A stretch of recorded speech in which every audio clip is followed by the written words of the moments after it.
Okay, next up is the triptych.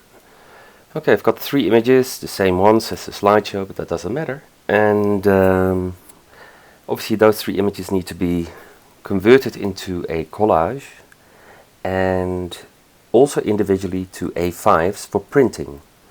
So one of the submissions that you'll be doing is a collage and the 3 raw images, so ungraded. So if we got this image, it will probably look like something like this.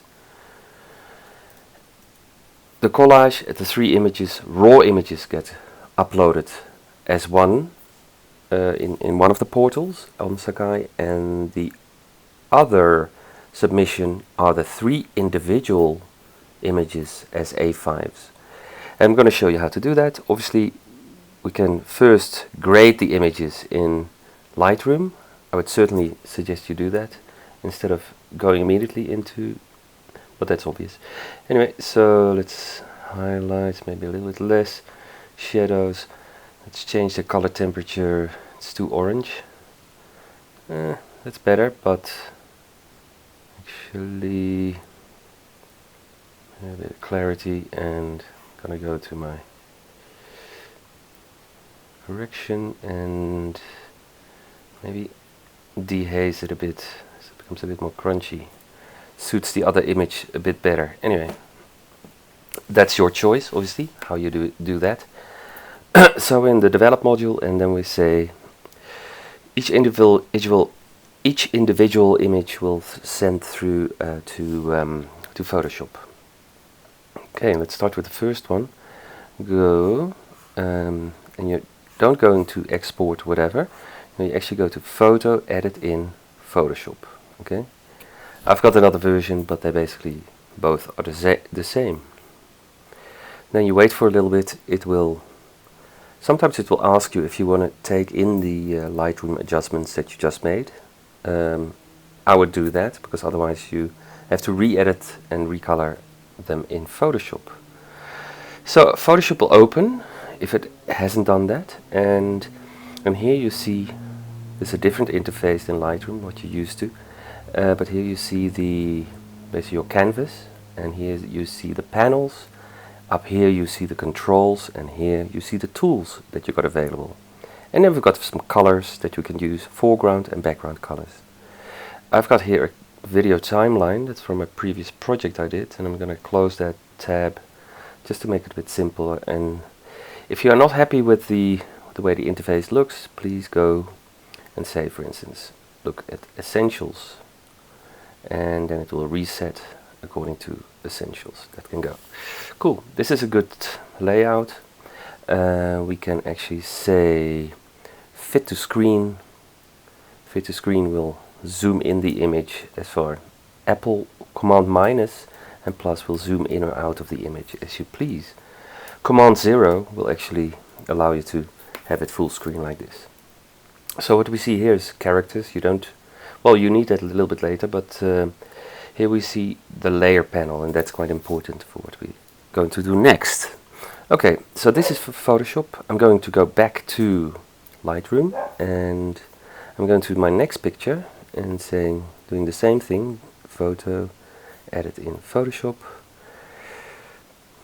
It will open up that image in Photoshop. It will render it basically, and then it will open it up in Photoshop. And if you now go to Photoshop, you'll see nothing has happened. Okay. Okay. Let's do that once more. Okay, now it did it. Well, funny. So now I've got 2 tabs, 2 photographs. One more to go. And photo, edit in Photoshop. It should jump to Photoshop from the menu bar, and if it doesn't, just redo it. Cool. Okay, that's better. It might actually do it in the background and open more than I want, but anyway. Cool, so what I said in class is that first thing, I'm going to Apple minus this, or Command minus, make this image a lot smaller, so I've got some space around it. Okay. Then I go to the crop tool. the crop tool, you know, from Lightroom, and I'm gonna make this image 3 times bigger, basically using the crop tool and dragging out this slider, or the corners, the bounding box. And you can see here what the size will be. I would just make it a little bit bigger than this grid here. So we've got the photo here, and this is all basically white space. Well, it's actually transparent. And then when we can actually check this box, or we can go to any other tool, and then it will crop that image. Okay. So now the next thing is you stay on your crop tool, or your move tool. You go to your move tool, the top one. So we were at the crop tool, now to the move tool, and we're going to position it sort of right there. Okay, a little bit off the, you decide. This you can all change later. Now we go to the next image.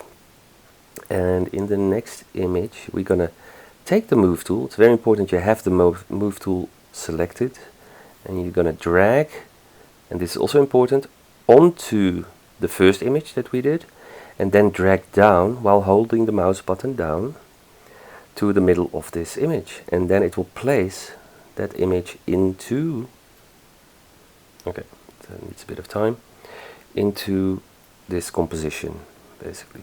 And there we've got the second picture of our triptych. Okay, what you also have seen, once you do that, that a new layer has formed. So we had the first layer, the bike, and then the second layer is now this robot, the traffic light, has formed here. Now watch what happens when I do it with the third layer. So you've got the hand moved onto, hold the mouse button down, the first image that we did, and drop it down here. Still having the mouse button down, and now letting the mouse go, and then it will place itself. Cool. And what you see, as I said, another layer has formed. Okay, so we've got 3 layers. What we basically could do here is, because all the images have the same height, is select all 3 of them by pressing the first one and the bottom one with shift. So 1, and then press shift on the keyboard. All of them get, and then we can actually distribute them evenly by using these buttons. You can also put them on top of each other like such. We don't want that. And we can also align them at the bottom. This is not super important. You can do it yourself as well. Well, it is important to align them, but there's different ways of doing it. And there we got it, our triptych next to each other. If you say, well, I want it more close to each other, you can do that, obviously. Maybe that's nice. Okay, cool. Now, this is a transparent background. What we've got, this checkerboard means it's transparent. So what we want to do next is create a new layer which finds itself at the top. Okay. Now, this doesn't work for us, because if we're going to fill this layer with white, we won't be able to see those images. I'll show you just how that's done. So we can just drag with any tool selected. It doesn't matter which tool, because you're now in the layer panel. Just drag until this blue line forms, and you drag it all down to the bottom. Okay, currently my foreground color is yellow, my background color is white, as you can see here. Okay, I want to swap that around by clicking this button. You can also click this button, then it becomes black and white, and then you swap it around. Because I want to make my background white. Next up, I want to fill this whole space here with white. So what I do, edit, fill, foreground color. So you can also choose background color or white from this drop down menu, but I usually use these. And say okay, then it will fill this area here with white, as I said. See? So here's white, it's not white, etc. If I would have had it at the top, then it would be confusing, because you would lose the bottom images. They're not physically gone, but just because they're underneath the white layer. So the next one up is adding the text. So I've got a bit of sample text, which doesn't mean anything. This is placeholder text that I've got here, and I've done my word count. It's exactly 80 words. You can go less, but not more. That's the idea. Okay, I'm going to copy this text that I've written and go back to to Photoshop, and basically now I'm going to choose a different tool from this tool panel here, and I'm going to choose a text tool. Now the text tool works in different ways. You can either click once and then paste, right? In this case I don't want to do that. I want to actually create a box text. By doing that, you click at where the text needs to start, but you can change it later, and you drag basically a marquee, a selection box in this area. And then I'm going to say paste. Now my font is somewhere or another 3.6, so that doesn't help. By the way, if you don't have this this window here, you can go onto character. You can choose character, right? If you don't have it, choose character, and then here you can actually choose. So now I have to select this. It's very difficult to see, but and make this much bigger. 16 points, bigger, 60 points.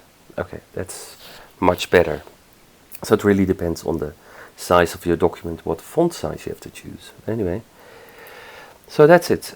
I've done my text, and now I also want to add the three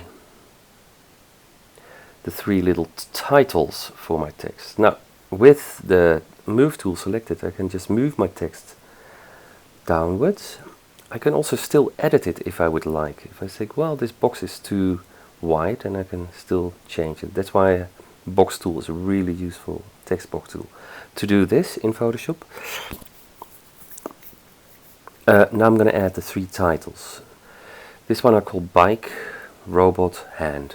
Okay, that's my titles of my piece, and I'm going to choose the text tool again, and in this case, this time actually I will not make a box, but I will create a I just click once, and then I'll write bike, okay, and going back, and I position it maybe there. I go back to the type tool and click once more right here and call that robot, and go back to the move tool, put it in position. If you don't go back to the move tool, it becomes messy because you keep on making more text layers, and see the text layers appear here as well. One more is this one here, and call that hand. Okay, so it's very simple. Obviously I haven't changed my font type at the moment. You should definitely think about what font you choose. And now basically my composition, my triptych, is done. The collage. Okay, so what do we do next? Is we have to export it. Now, there's a couple of ways I showed in class how to do that. You can go image size and scale it down to a width of 7500 pixels. Easier, however, and I really suggest you do that, otherwise you might get confused, is go under Export, Save for Web, Legacy, or if you have lots of things to put a shortcut in, you can do this, and then you wait, because now we're going to save it as a flattened image, means it's not in layers anymore, and you're going to, this might pop up with you as well, where it suddenly becomes a GIF. Well, we don't want a GIF, we actually want a JPEG. Okay, so from this drop down menu choose JPEG. That's the format we want. Currently this image size already scaled down from, I think the original was about 13,000 to 8,000, because that's the maximum Save for Web can take. But here we can just simply put in 7,500, which is our maximum size for the collage. And then here we can see how large actually that file will become. At the moment it's quite high, but I actually don't mind that too much. It's still within reason, you know, it's 8 megabytes. Let's leave it actually like that. You can go a bit higher actually, maybe in the brief I said between 75 and 90. Let's go 80. Just put 80 then, and this number becomes a bit higher. But it's still pretty okay. Oh no, it's actually not. Okay, it's 4.6, that's perfect. Let's actually make it 90. Okay. It's just a little bit less compression, makes it a bit better, and it's still uploadable. Okay, 7500. Don't worry about the height, as long as the long edge, you know, if you would do it vertically, like a portrait shaped composition, which is possible, then obviously the height would become 7500. So the long edge 7500. And say save. And here you save it. Triptych. 0021581 Jürgen. My full name. Okay, it's all capitals. It's not nice, but anyway. There we go.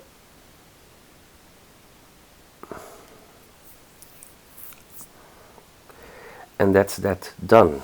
And if I now go back to my, then here we got the triptych as it should look like.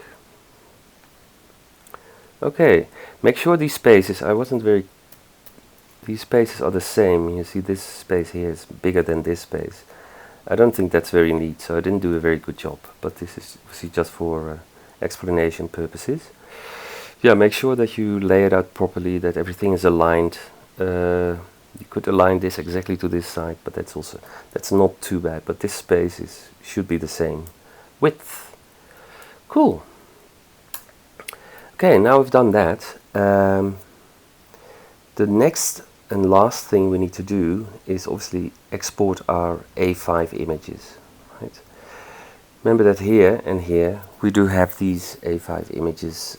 Well, there's these images directly from Lightroom. If I go back to Lightroom, because now this image obviously I've made huge changes to. It started with this image and now it became this triptych, right? So if I go back to Lightroom, I can go back here and re-export it. Not like that, but like edit in Photoshop. See if that works. Should work. Yeah. Yeah, the first image I can actually now delete. Oh, by the way, if you want to come back to this is quite important. Say now, today I've made this, but tomorrow I look at it again and I say, well, I actually don't really like it. If you save it as a Photoshop document, then you'll get all your layers back and you can edit it tomorrow, right? Or on another time, whatever. So what you do is you save, you can say save as, right? That's always, don't save it as a TIFF file, but you go to this format option here and you say Photoshop. And you keep the layers box checked, right? So, and obviously go to the folder choose to go to, and this is my triptych, and save it there. Cool. So now you can see it's saving right here, and when I come back to it, I can actually still work on this. If once it's a JPEG, you cannot go back to it because it's all flattened. I can briefly show you how that works. If I open up the JPEG, you'll see this now the JPEG. This was the original, this with the layers. This is the JPEG. There's only one layer, so I can not take this image and move it around or change my text. That's unfortunately not what we can do anymore. So make sure you save that PSD file as a master file, a work file, so you can keep on working it if you want to make changes. Okay, close this. I'm going to close this because I only want those 3 images that I have edited in Lightroom and I want to export as A5's. Well, A5 is basically half of A4, and if we look at what that actually is, it's about 1400 pixels wide. You know, it's a bit of a strange way of putting it, but that's what it is. So again, we can go export, save for web with our individual images. This is too high, 1400 should be good. Then it will scale it down and keep the quality very high because this is going to be printed, right? And you say save. Now I'm going to make a new folder, A5's, call it A5 Mikkel, my number, images, whatever, and I put that on the desktop. Let's call that number 1. This is the image. Well, actually, this is the image in my triptych that needs to go in the middle. So this is number 2. I think that will help us to put things together. So 2, Jürgen Mikkel. Okay, start, yeah, number, etc. Keep the original. Okay, let's do that. A0021581. And this is the original photograph name, and it's actually good to keep that, because then you know that if you ever need to go back to that particular image, then at least you know what number the photograph was when it was taken on the camera. So always keep that number present. It just makes it easier for future reference. Okay, so that's 1. This is 3, and this is 1. This is 3, and this is 2. So it should actually be in this order. No, in this order. Okay, well, this order. Okay, this one I have to still save again, export, save for web. Make sure it's on JPEG. 90 is great. 1400, and it looks all great. Save. I'm gonna click on that, then say 1. No, this is not the right. This is 516. Because I clicked on it, it took the name. Okay, cool. And the last one would be 6102. I'm going to use the shortcut, and 1400, and save that. 6102. Okay, I'm going to copy this, click there, 3, and then naming this up. Oh. Okay, 6012, and then we're going to take those out. Okay, so it's 1, 2, 3, yep, and save. And now we're done, and I can actually upload these individual images to Sakai. Okay, well, I think that's concluded this tutorial. Good luck with it.